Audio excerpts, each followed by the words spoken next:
La 4G Batelma vous présente Nivava. Ticor, un véritable atout esthétique pour votre habitat. Différents colorés disponibles en magasin. Batimax, la qualité au meilleur prix. Manolatra anao ny fampalalam-baovao.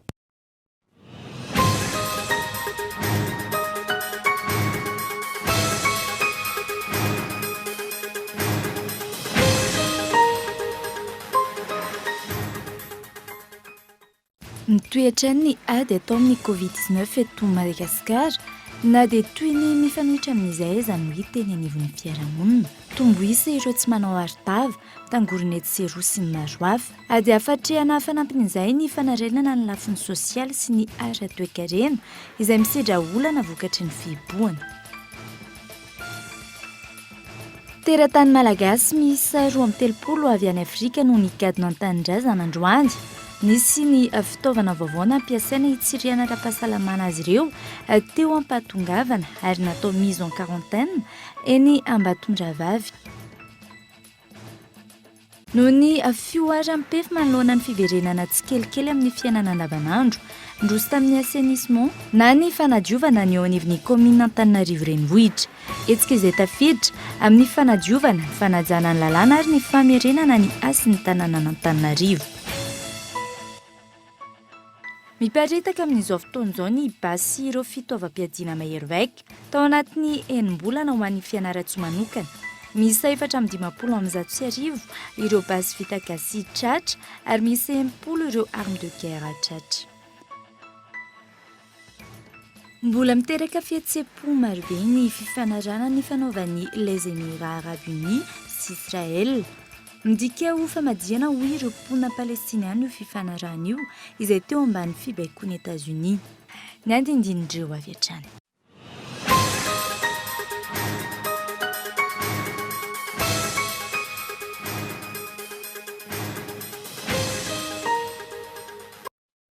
Klasy tompoko miarabantsika rehetra tonga soa atao anatin'izao fampalalam-baovao izao ary manasa anao naraka izany hatramin'ny farany.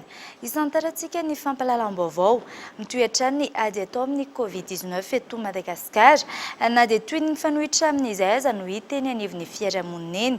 Mitombo isa ireo tsy manao arotava, tangorona eto Seroa sy ny maro hafa. Ady hafatrehana ihany koa fanampin'izay ny fanarenana ny lafiny sosialy sy ny ara toe-karena izay misedra olana vokatry ny fihibohana. Matoan-dady soratra entiny Gaetan Andretsilavo. Nefa fomba fijery ve ny olona ka mieritreritra fa efa resy ny Covid-19 raha ny hita tamin'ity herinandro ity, niverina amin'ny fiainana andavanandro ny mponina eto Antananarivo renivohitra. Araka ny fomba fiteny any anivon'ny fiarahamonina hoe taxi be sisa dia miverina normal. Ny arotava azy efa maro ireo olona mivezivezy tsy ahitana izany intsony eny an-dalambe. Mbola ao anatin'ny ady atao amin'ny fiparitahany valanaretina coronavirus anefa isika izao ary mbola ao anatiny amehana ara-pahasalamana tanteraka. Araka ny fomba fitenenana manao hoe tsy tokony isioka raha tsy tavavoaky ny ala. Tao anatin'ny herinandro izany hoe nanomboka ny sabotsy lasa teo ka hatramin'ny omaly natratra 720 ireo namoy ainy vokatry ny Covid-19 ary mitotaly 536 ireo tranga vaovao. Na izany aza mitombo hatrany ireo sitrana. Raha ny totanisa omaly hatrany miisa 37,903 ireo mitondra ny Covid-19 eto Madagasikara hatramin'ny sy ny valanaretina ka ny 1,202 tamin'ireo sitrana. Raha ireo antotanisa ireo ambony ny fanantenana ho an'ny malagasy. Araka ny ambety teny ny filohan'ny Repoblikan'i Madagasikara hoe tsy maintsy mandresy isika manoloana ity fahavalo tsy hita maso ity. Tsy maintsy tohizana nefa ny ezaka efa natao hatr'izay amin'ny fiarovana ny tena sy ny fiarovana ny hafa. Ekena ary marina fa tsy maintsy miatrika sahady ny fanarenana vokatry ny krizy ara-pahasalamana isika saingy tokony ho mailo hatrany. Mila fiomanana ny fanarenana ny fiainana andavanandro sy ny fiainatokantrano ary ny fiainam-pirenena amin'ny ankapobeny. Nandritra ny fikoanandoha politika andehan'ny fahavalo teo amin'ny gouvernemanta malagasy sy ny vondrona Europeanina teny Avoloha omaly, nampafantatra ny filoha fa efa misy ny paikady hiatrehan'ny fanjakana ny fanarenana ara-toe-karena sy sosialy aorian'ny Covid-19. Teti-bola 17,7 miliara ariary efa ao anatin'ny teti-bolam-panjakana nasy-panitsina no natokany fanjakana hanaovana ny fampiasam-bola indrindra amin'ny sehatry ny fotodrafitrasa hiatrehana ny aorian'ny Covid-19. Efa andalam-pikarakarana ihany koa ny fanokafana ny abakabaka izay ho santarina ny nosy be. Maro ihany koa ireo fanapahan-kevitra noraisina ahafana manamora izay famerenana izay indrindra eo amin'ny sosialim-bahoaka. Ankilany, mbola hita sy tsikaritra hatrany ny fitiavan-tena sy ny fitiavam-pahefana ataon'ny sasany. Niezaka nandamina ohatra ny mpitondra sy ireo mpikambana eo anivon'ny governemanta ary nirotsaka an-tsehatra nandatanteraka ny fanisanany mponina ahafana mandamina ny fizarana ny sosialim-bahoaka. Ny lamina sy ny rindra saingy ny sefy fokotany sy ireo mpiara-miasa akaiky aminy indray no nitady lalana ambanin'ny tany tahaka ny nitranga teny Akorondrano Andranomahery. Miezaka mametraka lamina sy mampiditra tsikelikely amin'ny fanarahan-dalàna ny komunina Antananarivo renivohitra. Lazaina fa politika ka manao alakobika tsy tiako tare, mampijaly ny madinika, manao valifaty sy ny maro hafa. Nidinay fotony nanakaiky vahoaka, ny aindro sy nitondra fankahirezana ho an'ireo vahoaka ny amin'ny faritra ny filohan'ny repoblika sy ny vadiny. Voalaza ihany koa fa efa manao fampelezan-kevitra sahady. Araka izany, mila manova fomba fisainana sy fomba fijery isika. Ilaina ihany koa ny firaisan-kina sy ny fiarah-mentana. Voalohany, hiatrehana ny valanaretina satria mbola ao anatin'ny ady isika izao. Faharoa, hanarenana ny sosialy sy ny toe-karena izay mitondra faisana vokatry ny fihibohana. Teratany malagasy miisa 2.30 avy any Afrika no nigadona an-tanindrazana androany. Nisy ny fitaovana vaovao nampiasaina hitsirihana ara-pahasalamana azy ireo teo am-patongavana ary natao mise en quarantaine eny Ambatomdravavy izy ireo mandra-pahazo ny valin'ny testa PCR. Fanadihadiana eto ny onona saina eo amin'ny sariny Andry Nantenaina. Herinandro taoriny nilazan'ny filoham-pirenena fa ampody ireo teratany malagasy tavelany ampitan-dranomasina vokatry ny fikatoanany sistany. Malagasy misy 30 no nigadona teny amin'ny seranam-piaramanidina Ivato androany niainga avy tany Addis Abeba. Nisy ny fitaovana vaovao nampiasaina ahafana mitsirika ireo mpandeha ary noverenana nanaovana test PCR avokoa izy ireo. Fakana amin'le mahazatra le température frontale ohatran'izao fa ina zavatra misy dia misy an'le hoe tablette thermique. Mandalo fotsiny le olona dia efa fantatra hoe eo aloha zany no atao hoe fitsirihana voalohany. Rehefa vita iny misy toerana anankitelo zany tsy maintsy lalovan'ireo mpandeha ireo. Mandalo eo amin'le toerana izy izay ny voalohany. Rehefa avy eo dia misy mandefa an-zareo makato amin'ity toerana ity. Hitanareo misy an'ireto zareo ao amin'ny ministèren'ny fahasalamana manao araka ny voalaza tonga dia manao an'le PCR. Rehefa vita zany le fakana an'izay asan'zareo atao amin'ity toerana ity izay dia tonga dia mivadika avy hatrany ry zareo maka ny mbola misy taratasy fenony information mikasika ny zareo dia amin'izay fotoana izay zany tsy voatery 14 jours na 15 jours tsony ny fihibohana fa vao mivaly ireto zavatra nataony zareo reto le prélèvement zay natao zany tonga dia raha salama soamantsara reo olona reo dia tonga dia miainga any amin'ny toerana misy azy. Eny amin'ny ila Villa Verte sy eo amin'ny Saint Francisco Ambatomdravavy no itobian'ireto mpandeha ireto mandravaly ny fitiliana azy ireo na efa nisy aza ny fitiliana no tanterahana tany am-piangana. Adino ny fahasahiranana rehefa tonga an-tanindrazana hoy ireo teratany malagasy tonga androany. Mazamazana indrindra rehefa lalan'ny taratasy. Zaho zao vita contrat efa tsy niasa zany dia mipetra fotsiny miandro fodina. Tsisy fianakaviana, tsy mahazo mivoaka amin'ny hôtely fa ohatran'ireny le gadra reny, quarantaine illimité zany tsy fantatra hoe mandra-paharoviana. Tsika tsy maintsy mamonjy any Addis Abeba, dia le fomba mamonjena any Addis Abeba sarotra be. Zay zao avy any Angola dia voatery nakany a Europa, nakany a Paris. Dia avy ao Paris zay vao makaty Addis Abeba. Nandeha nianatra ny deputat. Dia rehefa vita fianarana tamin'ny 19 juin nanao soutenance. Dia rehefa vita le izy dia nangataka noty. Le valanaretina aloha misy ihany le cas.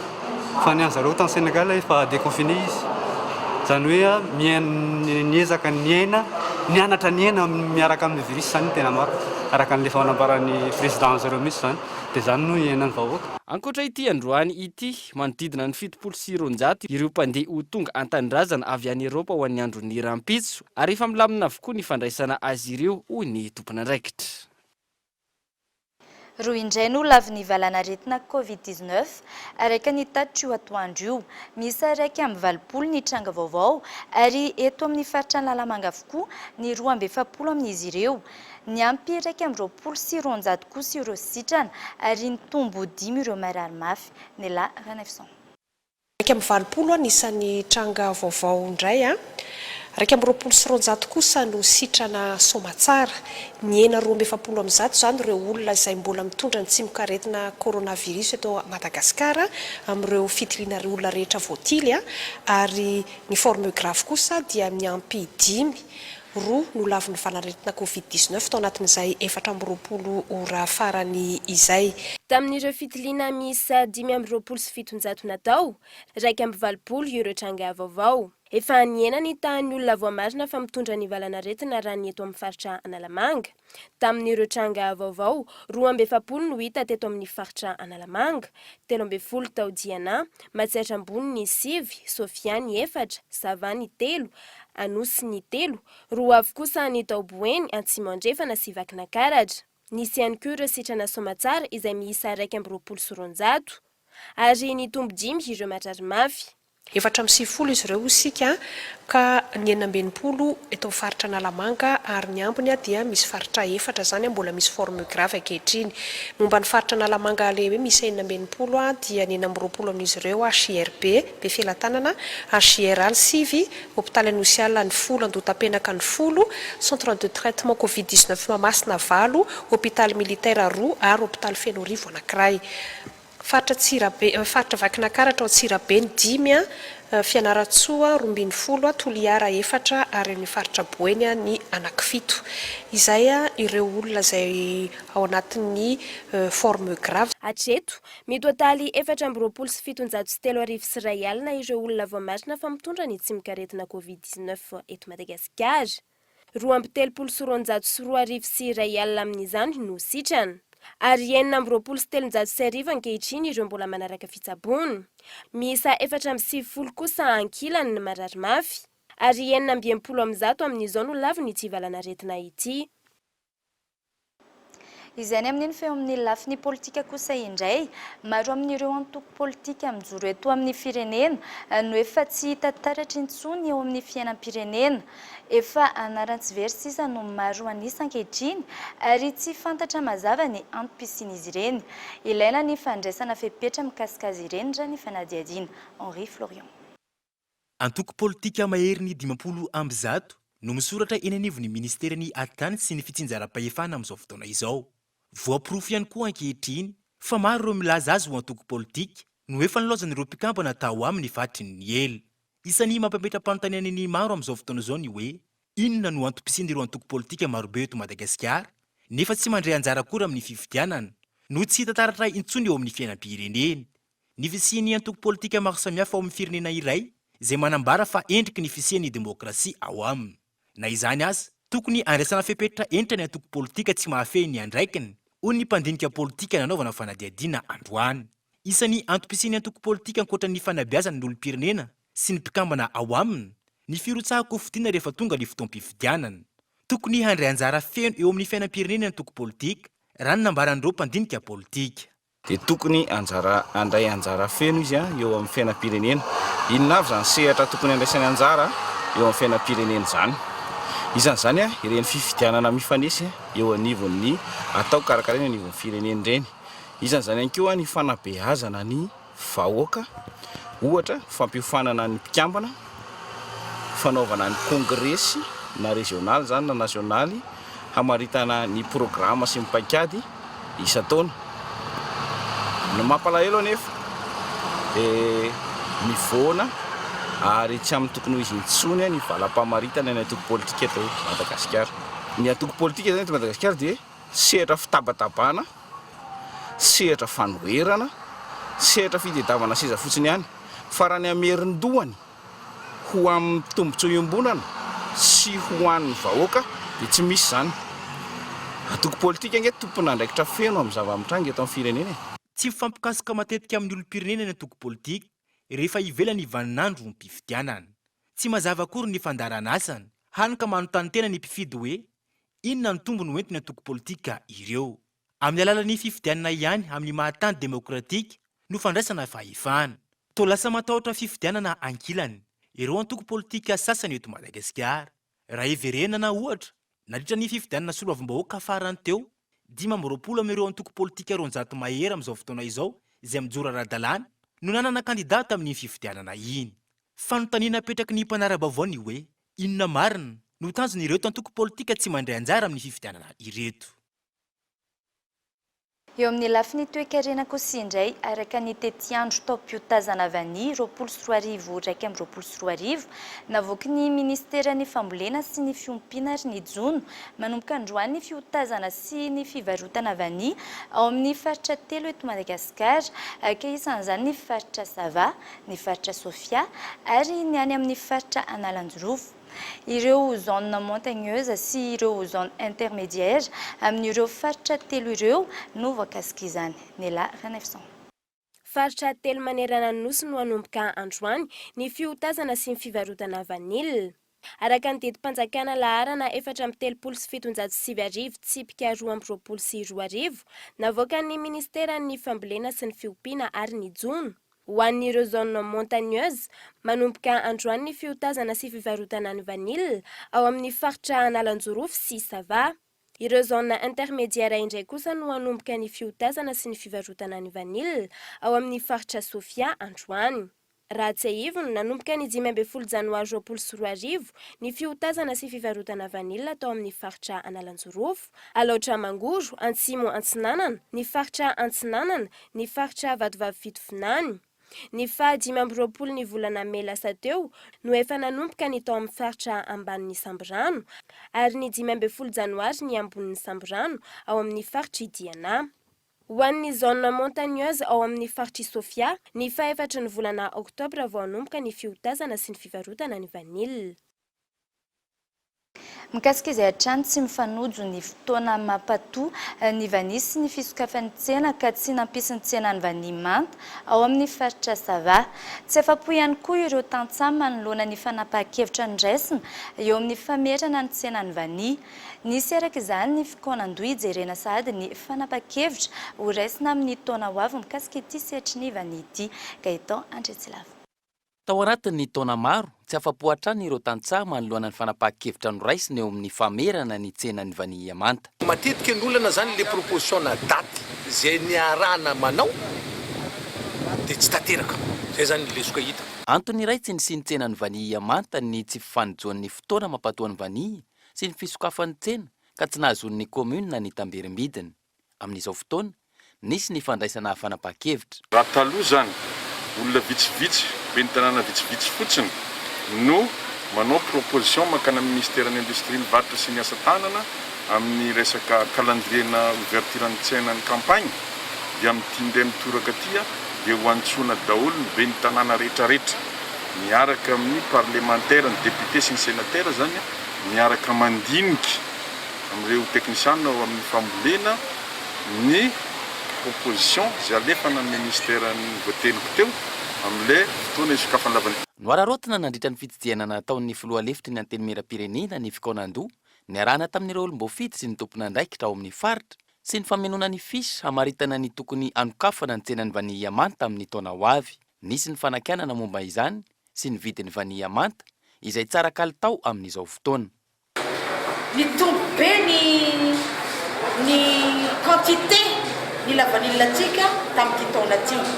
Dia raha malala koa fa tsara koa ny kalitao na qualité ny lavanitsika tamin'ity taona ty. Nambaran'ny filoha lefitry ny antenimieram-pirenena ihany koa fa mbola ambany lavitra noho ny eto Madagasikara ny vidin'ny vany amin'ireo firenena mpifaninana amintsika toy ny Uganda sy Indonésia.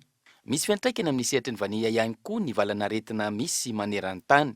Ezaka goavana no efa natao anatsarana ny sehatry ny vanille ao Sava. Ohatra amin'izany ny fanamafisana ny vandriampahalemana, ny famatsiana fitaovana ireo andro masom-pokon'olona, fampiraisana ny quartier mobile sy ny mpitandro filaminana ary ny vahoaka. Nandray anjara ihany koa ny teo anivon'ny fitsarana ka izay voasarignitra tamin'ny halatra vany na hiditra amponja avokoa. Antony mahatsara ny kalitaon'ny vokatra. Eo amin'ny lafiny sosialy kosa indray no ny fioara-pefy manoloana ny fiverenana tsikelikely amin'ny fiainana andavanandro ndroso tamin'ny assainissement na ny fanadiovana ny eo anivon'ny commune Antananarivo renivohitra. Etsika izay tafiditra amin'ny fanadiovana, ny fanajana ny lalàna ary ny famerenana ny asiny tanàna Antananarivo. Gaetan Andretsilava hatrany. Afaka mivarotra isika fa tsy maintsy manaraka ny fandaminana. Azonareo tazomina le toerana ivarotana aloha hatreto fa ny etalage asorina dia elo no azonareo ampiasaina dia mameratra amin'ny tany tsy maintsy gardienareo any koa misy lalana efa mezivezen'ny olona amin'ny trottoir dikan'izay zany raha pitso maraina zany nareo a efa miankina any amin'ny rindrina any zao aloha zany reo etalazy rehetrarehetra reo efa le napetakinareo reo a dia zao asorona ny aty aloha dia mampiasanareo elo manomboka miditra amin'ny fialana tsikelikely amin'ny fihiboana ny eto Antananarivo renivohitra raha ny hita amin'ny fiainana andavanandro. Misy ny foara-pifo manoloan'izany amin'ny fampiasana arabe, ny tsena sy ny fanajana ireo lalàna mifehy ny tanàn-dehibe hoy ny eo anivon'ny commune. Nisy araka izany ny fanadiovana izay natomboka teny amin'ny tunnel Ambanidia ny azo ny firaisana voalohany.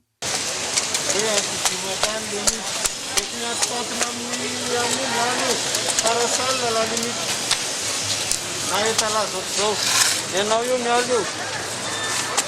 Itala ataovy ohatran'izao ny ananao raha tianao atalaza ianao fa reto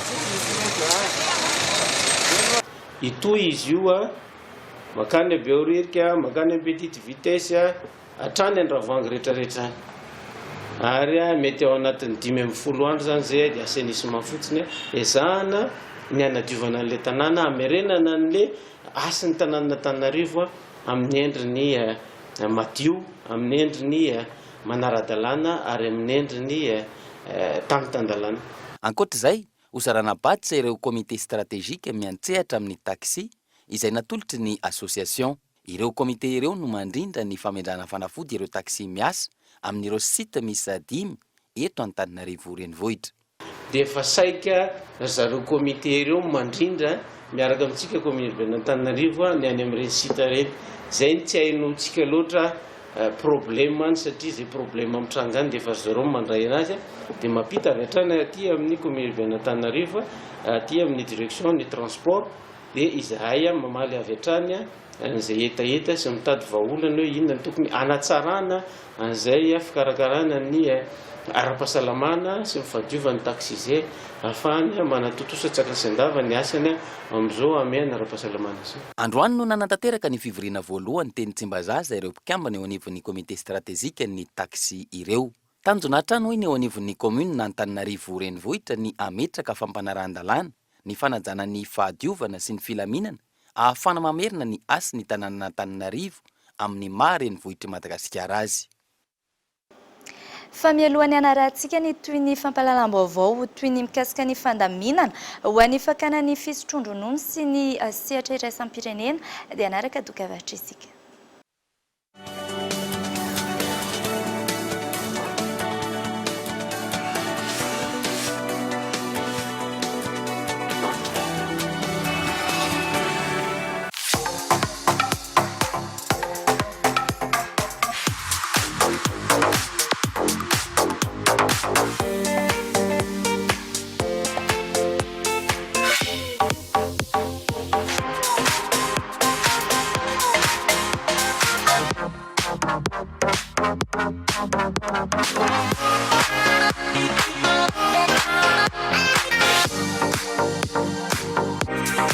We love chocolate.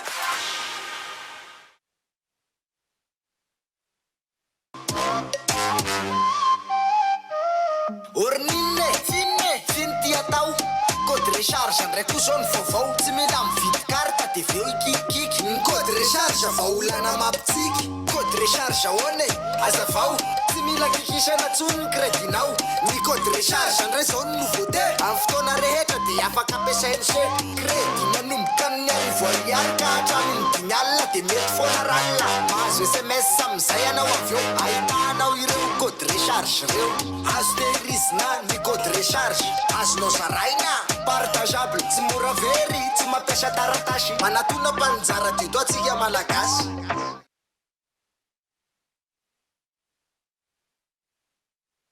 Pour ton charme et ta distinction, pour la sécurité et la durabilité que tu offres, je te choisis Tilcor. Retrouvez la tuile en acier traité revêtue de pierres naturelles de Tilcor. Résistant au climat tropical, au vent violent pour une garantie anti-corrosion de 25 ans. Tilcor, un véritable atout esthétique pour votre habitat. Différents colorés disponibles en magasin. Batimax, la qualité au meilleur prix.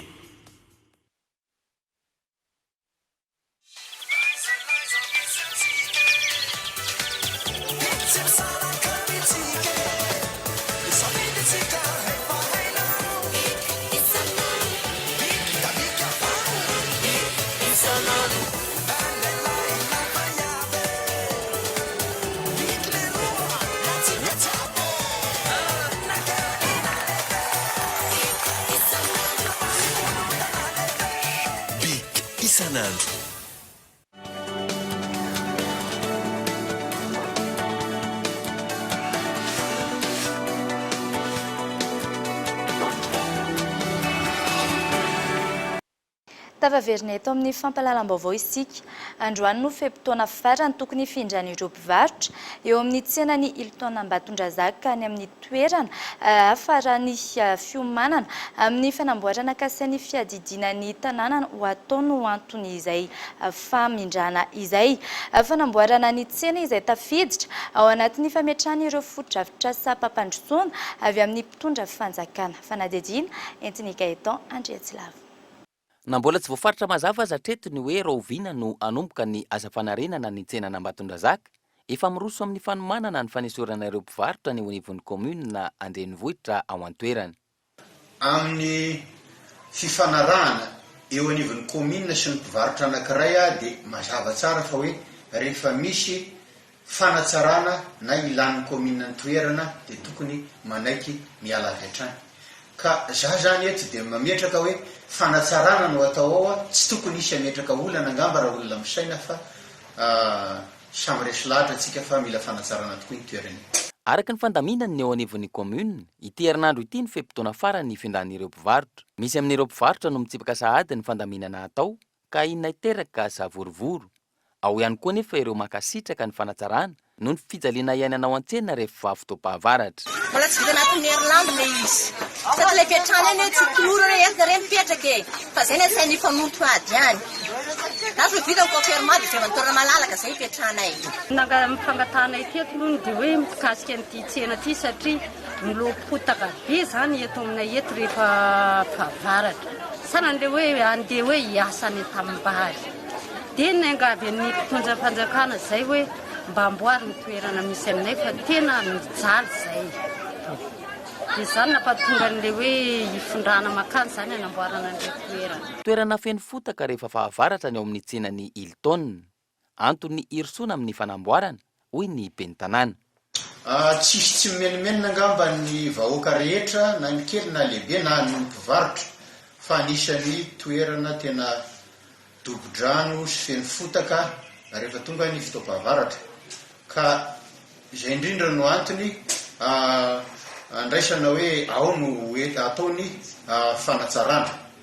Ka ny angatahako amin'ny mpivarotra rehetra dia mba hanaiky hatrany ny fandaminana izay apetraky ny eto anivon'ny fiadidinan'ny tanàna Ambatondrazaka. Tafiditra ao anatin'ny tetika asa mpampandrosoana apetraky ny fitondram-panjakana malagasy, iarana miasa amin'ny commune ny fanatsarana ny tanàna sy ny fametrahana ny tsena manara-penitra ao Ambatondrazaka. Samy higioka ny tombotsoa azo avy amin'izany avokoa na ireo mpivarotra na ireo mpividy. Tafiditra hatrany ao anatin'ny famehana ara-pahasalamana, mbola misy ny fandaminana ho an'ny fakana ny fitrondronono. Ny alatsinainy 17 aogositra izao ny fanombohan'izany. Michela Ranardson. Ho an'ny faritra Analamanga ny alatsinainy 17 aogositra izao no manomboka ny fizarana ny pension amin'ny tsivolana aogositra ity raha ny fampitam-baovao. Fizarana izay manaraka ny fitsinjarana araka ny laharana hatrany. Arak'izany ny laharana pension ny afara amin'ny aotra, ray, roa no mandray ny alatsinainy 17 aogositra izao. Ny afara amin'ny telo, efatra, dimy, ny talata 18 aogositra 2024, ny afara amin'ny enina, fito, valo, ny alarobia 18 aogositra, ny afara amin'ny sivy, A, B, C, ny alakamisy 20 aogositra 2024. Manomboka ny zoma 1 aogositra kosa ny an'ireo izay mitondra procuration. Ho an'ny faritra hafa manerana ny Madagasikara kosa indray dia manaraka ny fitsanjarana ihany fa ny daty andohavana azy no miankina amin'ny fahatongavany titre de paiement des pensions any amin'ny toerana tsirairay. 15 aogositra, andro anamarian'ny mpino katolika ny nampiakarana ny Masina Maria tany an-danitra na ny Assomption. Na tsy nisy afaka nankalaza ny sorona masina tany ampiangonana aza ireo kristianina teto Antananarivo renivohitra androany, na tsy ary manokana ity andro androany ity izy ireo. Henri Florian. Assomption de Marie na ny nampiakarana any Masina Maria tany an-danitra. Marina isaky ny 15 aogositra ho an'ny Eglise Katolika Apostolika Romana. Masina Maria reny Jesoa izay manandanja ho an'ny mpino katolika noho izany manandanja tanteraka ho azy ireo ity andro androany ity. I Kristy no santatra ny fitsanganako velona, dia izay an'i Kristy no manaraka azy, ka nisany an'i Kristy voalohany dia ny reniny.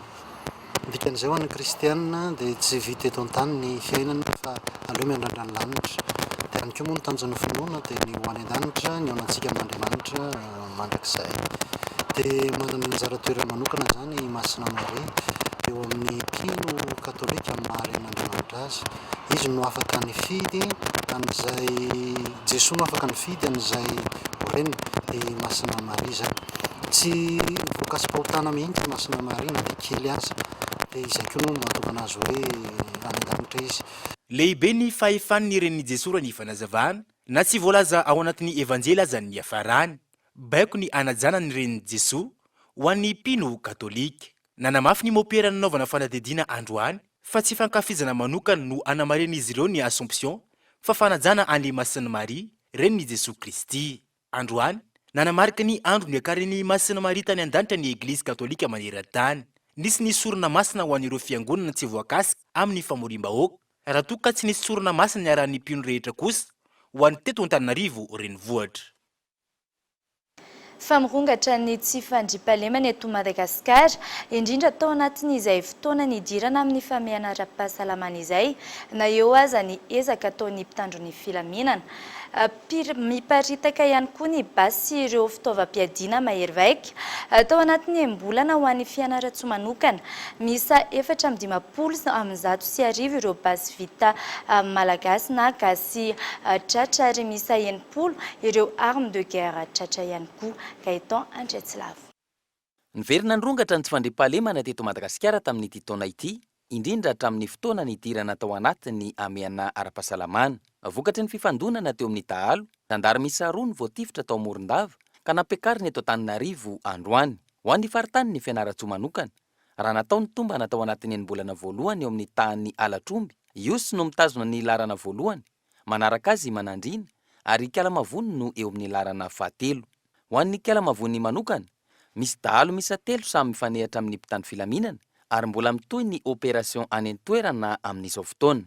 Jerena ny farany dia mandoro tanety ry zareo fa ny village izay manodidina an'ireo toerana andehanan'ireo moa zany efa miboklena avokoa dia izana zareo amin'izay stratégie rehetra mba ahafahany zareo tsisy ravitaillement. Ohatran'izany ihany koa moa zany amin'ny faritra izay mifandrindra dalana amin'izay ny Ambato Finandrana satria izy ireo dahalo ireo dia mifandray any amin'ny distrikany Ambato Finandrana. Marimarina koa any amin'ny commune ny Fenorivo ny Ambato Finandrana. Zay fa misy bouclage atao ihany koa moa zany ZRPS Alpha 2 zay fa mandray tanàna amin'izay sy ny compagnie ny Ambato Finandrana. Ho an'ny fianaratsoa hatrany, misa 450 ny basy vita gasy tratra ary misa 90 ireo armes de guerre na ireo basy mahery vaika sarona nandritra ny enim-bolana voalohany ny taona 2024. Ankoatr'ireo dahalo eny ambony kianja, isan'ny mampanano sarotra ny fampandriana fahalemana eto amintsika ihany koa ireo dahalo ambony latabatra raha ny fanazavana. Ahitan'izany avokoa ireo rafitra misy rehetra, ny eo anivon'ny zandary, ny délégué-mpanjakana, olom-boafidy sy olom-boatendry sy ny maro hafa. Tsy ny dahalo any amin'ny faritra sy ny tontolo ambanivohitra ihany, mirongatra ihany koa ny tsy fandriampahalemana amin'ireo renivohim-paritany eniny eto Madagasikara. Ny ao Toamasina ohatra, misy 20 ireo renim-pianakaviana voaroban'ny jiolahy tao anatin'ny 5 andro nizarana ny tosika famena. Tao amin'ny distrika ny Vohemar, olona 3 no maty niaran'ny fitsaram-bahoaka ary mbola nitohy ny fanadihadiana amin'izao fotoana raha ny loharanom-baovao azo. Eo amin'izay lafiny izay hatrany ny sesesy ny fanafian-jolahy tany Toamasina tato anatin'ny vanim-potoana ny fiboahany izay lasibatra amin'izany ireo mpivarokena. Manao antsoavo araka izany izy ireo mba hijerena akaiky ny lafiny fampimandrena fahalemana any an-toerana. Raha ny fanadihadiana entiny Henri Florian. Lasibatry ny asan-jolahy ireo mpivarotra hena ao Toamasina amin'izao fotoana izao. Raha toka maro amin'ireo mpamongaty sy ny mpanenjara hena no niarany fanafiana ny sesesy tato anatin'ny vanim-potoana ny fiboahany. Tranga iray voatsela akory izay ny alatsinainy lasa teo, mpanjara hena iray monina ao amin'ny fokotany Analankinina no nisy ny sakana teny amin'ny lalana fodiny ary voaroba tamin'izany ny vola versement mitentina 70 tapitrisa ny ampidaroka ka nahatorana ilay mpanjara hena. Dia tsy vitany dia mbola namako koa ny sasany dia farany lavo ny daraboka zao. Rehefa ny daraboka zao dia niaraka amin'ny moto dia nitsangana zavy takeo le anakiroa efa nitaingina moto izy namelona le moto nahy dia tao anatin'ny moto zany misy zavatra misy versement be dia be le versement tao mitentina 4 tapitrisa zany le versement rehefa mientiny moto donc zany anatin'ny moto iky tao zany ao ny versement ao ny azanda ao ny carnet sy ny karazany dia ny mombamomba anazy aby na amin'ny asako dia lasa natany daholo. Manoloana io tranga io nametraka fitoriana ireo ty fianakaviana ireto ary voakariko ny zandarmeripirenena ireo nahavana ny fanafiana fa saingy nomeny ny fitsarana ambaratonga voalohany ao Tomasina fahafahana vonjomaiky manainy amin'ny tontolon'ny fandraharahana ena ao Tomasina ireo mpikamana mivotrana ao anatin'ny fikambanany ny mpamongady sy mpananjara ena amin'izao fotoana izao ka anaovan'izy ireo fitaraina sy antsoavo amin'ny manam-pahefana mba hijery akaiky ny toetra raha.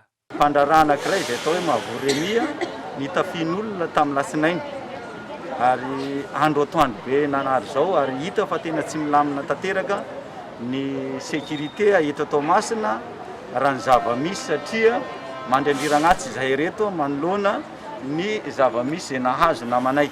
Izy io tsy tamin'ny lasinainy ihany fa misy namanay ary na ny tenako zao aza dia victime tamin'izany ary nidiran'olona tao amin'ny tokantrano manoloana ny nanafika kanefa izahay mahatsiaro fa raha vao isataona dia misy aminay ireo dia victime foana amin'izany vakitrano sy tafihiny daly zany.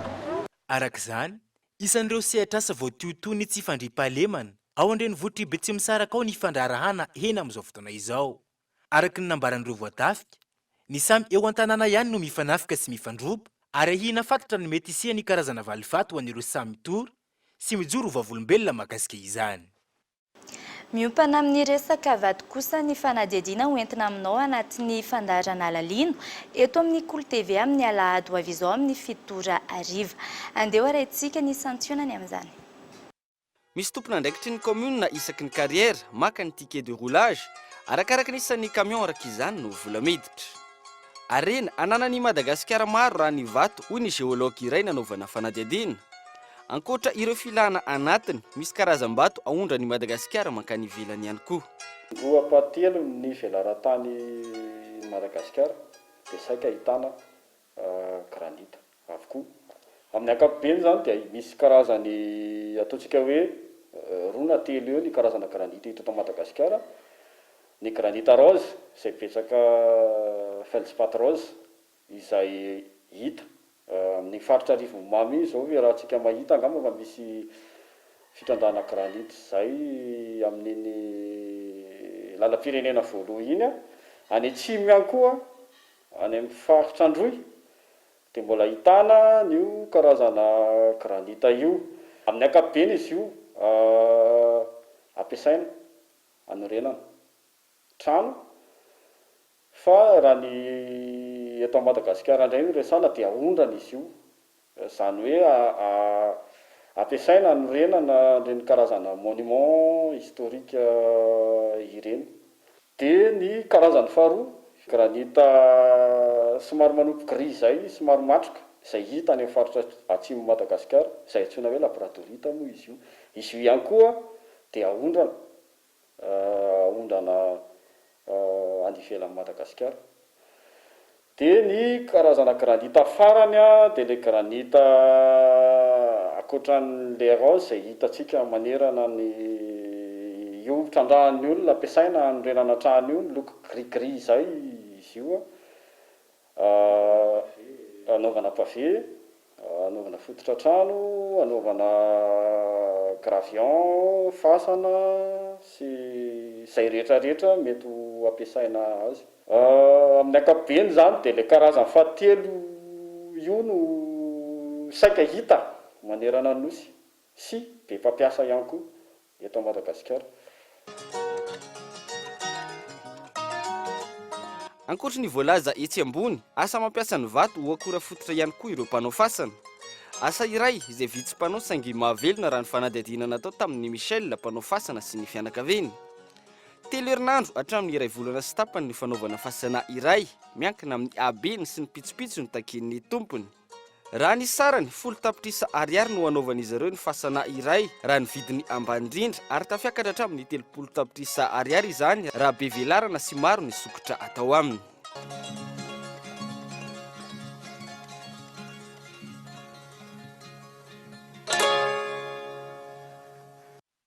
manomboka tonga eny an-tsena ny vokatra fraise amin'izao fotoana izao raha ny fanadihadiana natao betsaka ny vokatra ary tsara ny kalitao saingy ambany ny vidiny raha nampitahaina tamin'ny taona lasa. Fanadihadiana entiny Michela Ranartson. Tany 2 hektara mamokatra fraise 5 na 4 so. Any Ambatofotsy no ahitana fraise betsaka raha eto amin'ny faritra Analamanga. Raha ampitahaina tamin'ny herintaona ny hatsara ny vokatra fraise tamin'ny ity taona ity vaventy ny ankamaroany. Amseo ny alaina iny. Ohatra zao malany 4 seo, 3 seo ndray andro. Zao zao ny tsena tsy dia mandeha. Sakoatra le taloha tsisy an'ity kopo. Zao ngeza, misy majinika. Rakaraka. Na tsara aza nefa ny vokatra raha ny fanazavana ny ena ny vidiny.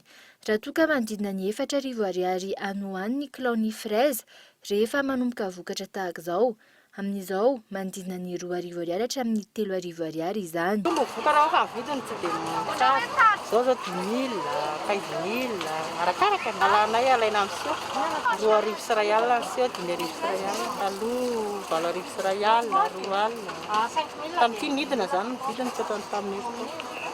Raha tsy ivina isan'ireo voankazo ahitana vitamine C betsaka ny fraise 7,80 faingo 4 miligrama amin'ny fraise 100 grama izany hoe fraise 50 grama dia mahenika ny filan'ny vatan'olombelona amin'ny vitamine C ao anatin'ny iray andro izany hoe 20 miligrama ho an'ny olon-dehibe iray.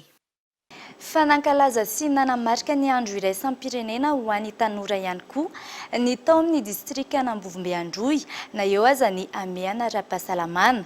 Ny ompana bebe kokoa tamin'ny fanabeazana sy ny fanentanana ny hetsika natao. Ny andro iraisam-pirenena ho an'ny tanora izay fotoana hanavaozana ny fanoloran-tena ny olom-pirenena tsirairay ho an'ny tanora. Gaetan Andriatsilava. Tsy fananana asa sy tsy fampiny tolotrasa, tsy manjary-tsakafo, fanambadiana loha loatra, herisetra manjady amin'ny mahalana, ny mahavavy sy ny maro hafa, olana manjady amin'ny tanora avokoa ireo. Ankoatra ireo ny tsy fisitrahana ny zo, isan'izany ny zo hianatra, anao fanatanjahantena, ahafantatra ny zava-misy aina ny eto amin'ny firenena, aneo hevitra, anomana malalaka ny hoavy sy ny sisa. Mbola maro ny tanora tsy misitraka ireo ankehitriny ary indrindra ireo any amin'ny faritra lavitra sy sarodalana. Isan'izany ohatra ny amin'ny komuna Ampamata, distrika Ambovimbeandroy. Dia niezaka nampahafantatra ny anjaikitsy ny sapanjara-paritsy ny tanora sy ny fanatanjahantena. Ao anatin'izay ny fiarovana ny zony ankizy sy ny fahasalaman'ny tanora. Ny entanina ihany koa ny tanora mba hafantatra sy hiaro ny aretina mandoza dia ny coronavirus izay nomena ny toromarika sy ny fisorohana rehetrarehetra mba hiadina an'izany valanaretina izay. Ankoatra ny fanentanana, nomena fitaovam-pianarana ihany koa ireo tanora tao an-toerana. Etsika izay tafiditra ao anatin'ny fankalazana ny andro maneran-tany ho an'ny tanora. Izany hoe fotoana navaozana ny fanoloran-tena ny olom-pirenena tsirairay avy ho an'ny tanora. Dia niezana nomena fourniture scolaire moa zany reto tanora reto, nomena cahier stylo mba hanamarihana an'izay anjon'ny tanora izay. Tsy izay ihany koa fa mbola ao anatin'ny fampianarana ny life skills ihany koa moa zany ny sapanjaran'ny tanora paritra ny tanora sy ny fanatanjahantena. Dia niezana ihany koa namerina an'izay lesona izay mba hoentina miatsika ny tena fiainana ka hahatonga ny tanora sy ireo ankizy sy ny zatova ho dimby rahatsy izay. Na mbola ao anatin'ny amenaram-pahasalamana aza isika eto Madagasikara, samy nankalaza tamin'ny fomba tsotra ny andro maneran-tany ho an'ny tanora avokoa ny faritra ka isan'izany ny tao amin'ny faritra Androy. Nisy ny fiofanana ho tanora vanina, ny hetsika fialamboly isan-karazany. Eo amin'ny tontolon'ny fanatanjahantena kosa indray, maro tamin'ireo mpankafy baolina kitra no diso fanantenana nandritry ny lalao omaly ao anatin'ny Ligue des Champions. Lavy ny Bayern tamin'ny Savalnorony FC Barcelone, fandresena izay tsy nampoiziny maro. Fanadihadiana entiny Henri Florian. Eo amin'ny maresaka iraisam-pirenena kosa indray, mbola miteraka fihetsepo maro ny fifanarahana ny fanaovany les Émirats Arabes Unis sy Israël. Midika ho famadihana ho ireo mponina palestiniana io fifanarahana io izay teo ambany fibaikoan'ny États-Unis. Fanadihadiana eo amin'ny sarin'ny France 24. Niteraka fahatezerana teo amin'ireo palestiniana ny fifanarahana nataon'ny Émirats Arabes Unis sy Israël izay teo ambany fibaikoan'ny États-Unis. Voakajy ho famadihana ho ireo mponina ao Palestine, io fifanarahana satria isan'ny firenena Araby ihany koa ny Émirats Arabes Unis ka tsy tokony fanaraka amin'ny fahavalo sioniste. raha tsoka hanatsara ny fifandraisana teo amin'ny rotota ny tanjon'ny fifanarahana maro amin'ireo mponina no tsy mino fifanarahana samy gouvernemanta hoy ireo mponina io natao io fa tsy teo amin'ny firenena samy manana ny heviny ireo mponina ka sarotra ho hiatrany ireo palestiniana ny ampifanaraka ny vahoaka tsy mankatoy io fifanarahana io ihany koa ny firenena zanatany israeliana raha toka ampiatona ny atonga eo ambany fiandrianan'i Israely i Palestina. Namafisin'ny Praiministra Israeliana fa nahato mandritra ny fotoana sy voafetra hatreto ny fanjanahana ny faritra ny Cisjordanie fa tsy nofatranana. Dia izay ihany koa tompoko lasy sy tompoko vavony namarana ny fampahalalam-baovao tamin'ity alina ity ankasitrahiny ianao nanaraka izany hatramin'ny farany. Veloma tompoko.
Tilcor, un véritable atout esthétique pour votre habitat. Différents colorés disponibles en magasin. Batimax, la qualité au meilleur prix. Nanolotra anao teo ny fampahalalam-baovao. La 4G by Telma vous a présenté Ny vaovao.